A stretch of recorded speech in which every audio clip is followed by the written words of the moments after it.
Fact number 1, হোলির আগের রাতে হয় হোলিকা দহন। অনেক গ্রামে বিশ্বাস করা হয় আগুনের চারপাশে নাকি অদ্ভুত ছায়া ঘরে যেন কেউ তাকিয়ে আছে। ফ্যাক্ট নাম্বার 2, আগে অনেক জায়গায় রাতভর রং খেলার সময় দুর্ঘটনা বা রহস্যজনক ঘটনা হতো, তাই কিছু এলাকায় সূর্য অস্তর পর রং খেলা বন্ধ রাখা হতো। ফ্যাক্ট নাম্বার 3, কিছু মানুষ বিশ্বাস করেন হোলির রাতে নাকি কালো জাদু বা তন্ত্র সাধনা করা হয়, কারণ এই রাতটিকে শক্তিশালী মনে করা হয়। হাসপাতালে যেখানে জীবন আর মৃত্যুর মাঝখানে প্রতিদিন লড়াই চলে, কিন্তু অনেক পুরনো হাসপাতালের কর্মচারীরা বলে রাত 3টার পর করিডোরে অদ্ভুত শব্দ শোনা যায়, যেন কেউ ধীরে ধীরে হাঁটছে। কিছু রোগী এমন দাবি করেছে যে গভীর রাতে তাদের রুমের দরজা নিজেই খুলে যায়, কিন্তু বাইরে কেউ থাকে না। একবার নাকি সিসিটিভিতে দেখা গিয়েছে ফাঁকা করিডোরে একটা চেয়ার নিজে নিজে নড়ছে আর থেমে যাচ্ছে।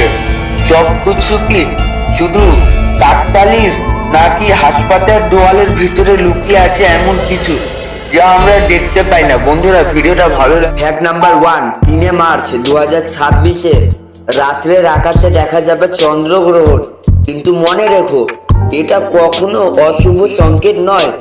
চন্দ্রগ্রহণের সময় খাবার নষ্ট হয় না, শিশু বা গর্ভবতী নারীদের ক্ষতি হয় না, বাইরে বের হওয়া বন্ধ করার দরকার নেই। অনেক ভয় ছড়ায় যে, কিন্তু বিজ্ঞানী বলেছে এটা শুধু পৃথিবীর ছায়া চাঁদের উপর পড়ার অস্বাভাবিক ঘটনা। তাই বিজ্ঞানী ও সত্য জানো আর নির্ভের আকাশে এই সুন্দর দৃশ্য উপভোগ করো। তো বন্ধুরা, ভিডিওটা ভালো লাগলে সাবস্ক্রাইব এবং লাইক করে দাও। রাত 11টা, শেষ লোকাল ট্রেন ধীরে ধীরে স্টেশন ছাড়লো। পুরো বগিতে একা বসে আছে আশিস। হঠাৎ সে খেয়াল করলো সামনের সিটে একজন বৃদ্ধ লোক বসে আছে, অথচ ট্রেনের ছাড়ার সময় সেখানে কেউ ছিল না। রাহুল কাকু, আপনি কোথায় উঠলেন? বৃদ্ধ লোকটা, আমি তো নামেইনি কখনো।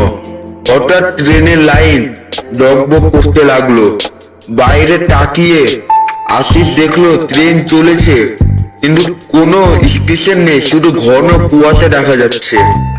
মাইকে ভেসে এলো কর্কশ ঘোষণা, পরবর্তীতে স্টেশন শেষ যাত্রা।